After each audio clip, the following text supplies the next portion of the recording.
Hello, BookTube. Today I want to make my review of A Matter of Honor by Jeffrey Archer.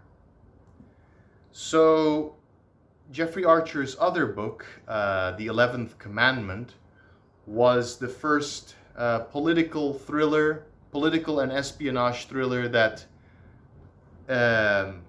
made me fall in love with the genre. That showed me all the possibilities. But this one was the first that I actually read, and I read it twice before, many years ago. I didn't immediately get it, but first reread was very vague, and I practically didn't know what I was reading. The second time, a little bit more. The third time, now, I clearly understand this story. So first, let's go on the surface level. Let's have some, before I tell you what the book is about, let's talk about some superficial stuff and some aesthetics.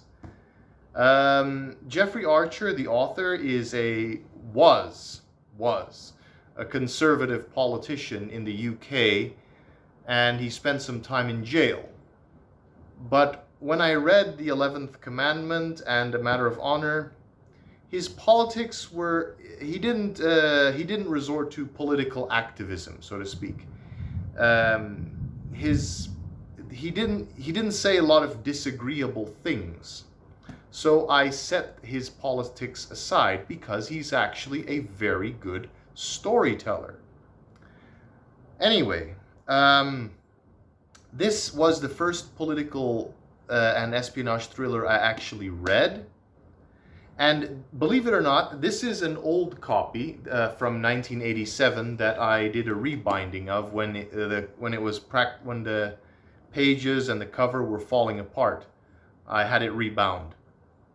As a child, I saw the cover of this book, these racing dogs with country flags on them, and I wondered what that meant. Is this a book about some racing dogs? What's going on the cover?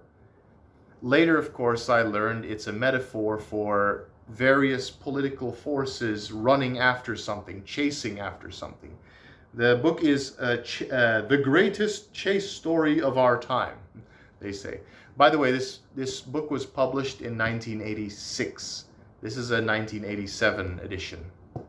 So when I saw these racing dogs, I was like, as a boy in primary school in the early to mid 90s, this book has been with me since the early 90s. Very true. I wondered, what's that book about? And as I grew older, of course, I read it. So, the racing dogs represent the various countries in the book that are racing after this one MacGuffin within the story. Anyway, so this book, I enjoyed it. Jeffrey Archer has some surprise, surprise, is better at telling a political thriller than Robert Ludlum is.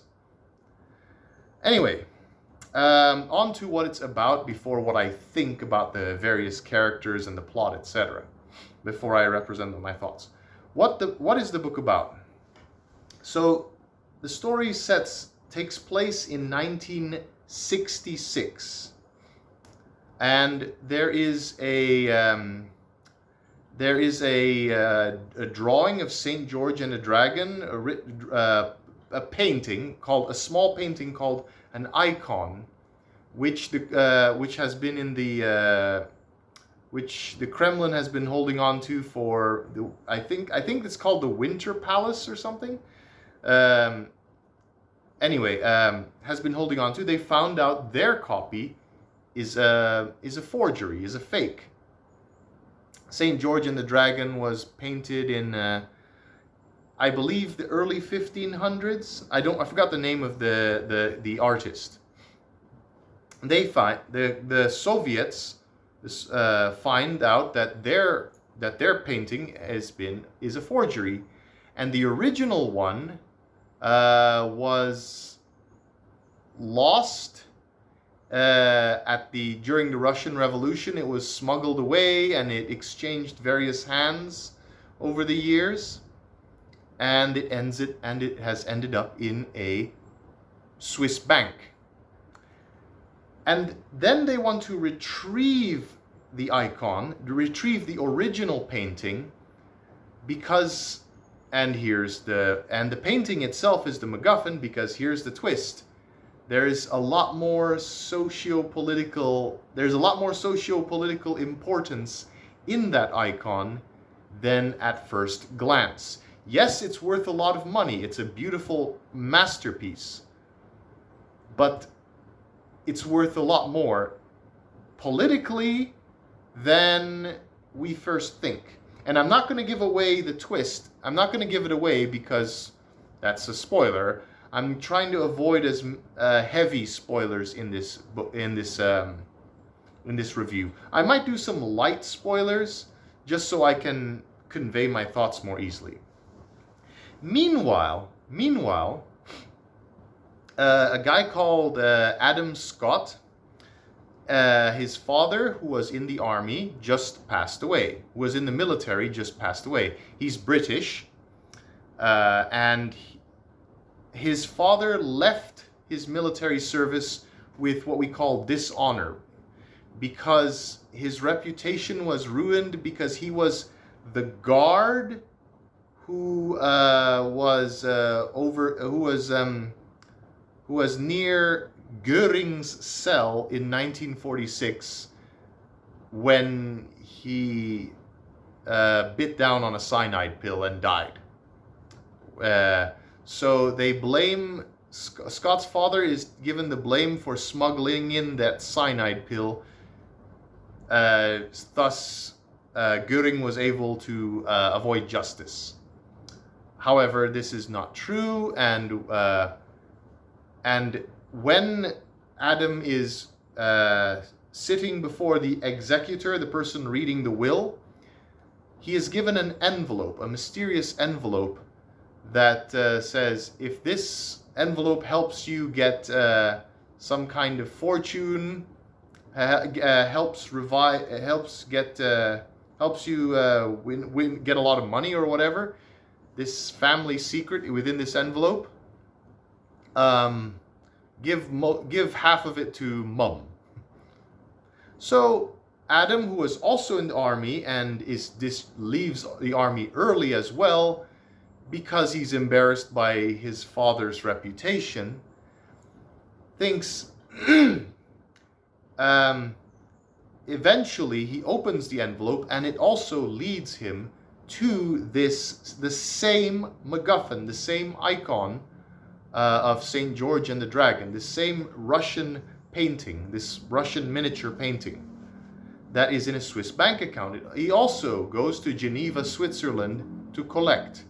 Meanwhile, the Soviets send a KGB agent called Romanov to collect it. And Romanov is interesting because that's the name of the royal family of the Tsar. And yes, Romanov is actually related to Russian royalty. And because of that, he is determined to prove his worth to the state and prove his loyalty to the state. But as the story goes on, Romanov, who's the main antagonist, the protagonist is Adam Scott, the British, this British man who's trying to restore his family honor throughout the book. Meanwhile, I think it's also a matter of honor for Romanov. He wants to prove his loyalty and his worth to the Soviet Union, to retrieve, and he's sent to retrieve this painting. And their paths collide, and of course, Adam gets the icon first, and Romanov chases him across Europe. The basic gist of it. Meanwhile, there are spies everywhere working for the Americans, the British, the Russians, and there is French and Swiss police involved. Even neutral Switzerland is thrown into the mix here because it's in a Swiss bank. And that is why all these political forces are drawn to this MacGuffin, this painting. So I guess that's all. Oh yeah, and Romanov himself has a lot of skeletons in his closet. He has a lot of things as you read along, he has a lot of things he wishes to hide.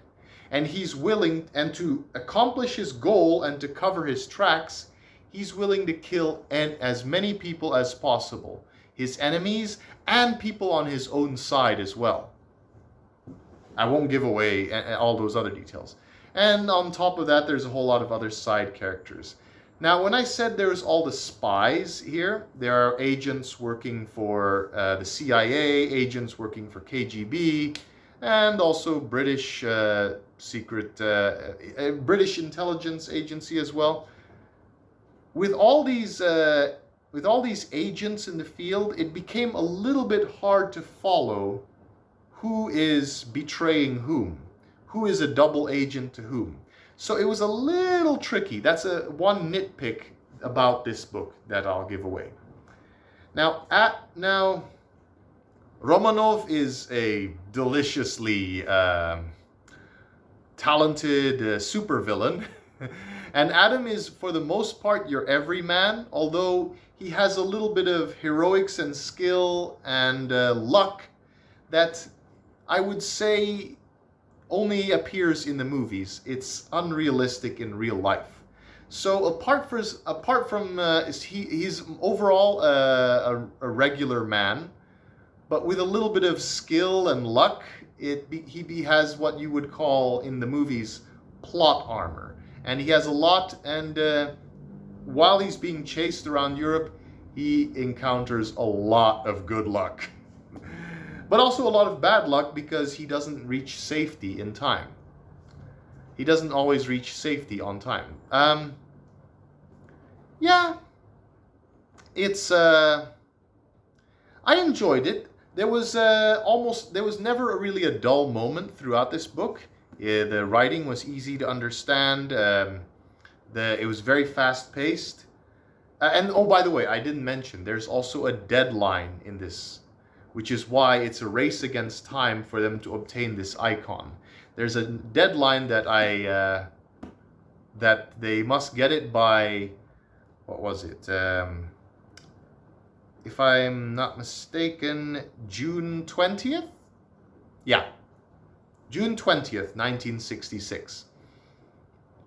So the story takes place from May 19th, 1966 to, let's see, where was it? June 19th, 1966. So the story takes place over the course of a month, and then there's an epilogue that takes place several months later in October 1966. So the book felt a little bit like a watered down spy thriller. And what I mean by watered down is it's populated by people with limitations. It's not super soldiers like Jason Bourne or James Bond. So that's what I mean by it being slightly more realistic, but still a few elements of the ridiculous in there.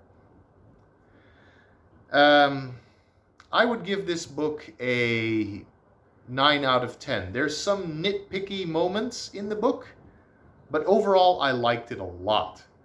And the descriptions in the book, the atmosphere did take me back to 60s. When people had to make phone calls through phone booths and hotel phones, using landline phones to communicate, and then they're worried that the phones are bugged. Back in the day, there were no smartphones, no cell phones. And this is actually a kind of a historical fiction because it was published in 1986, but it tells the story of 1966, 20 years earlier. And there's even a reference in the epilogue to 1996, which is still in the distant future at the point of this book.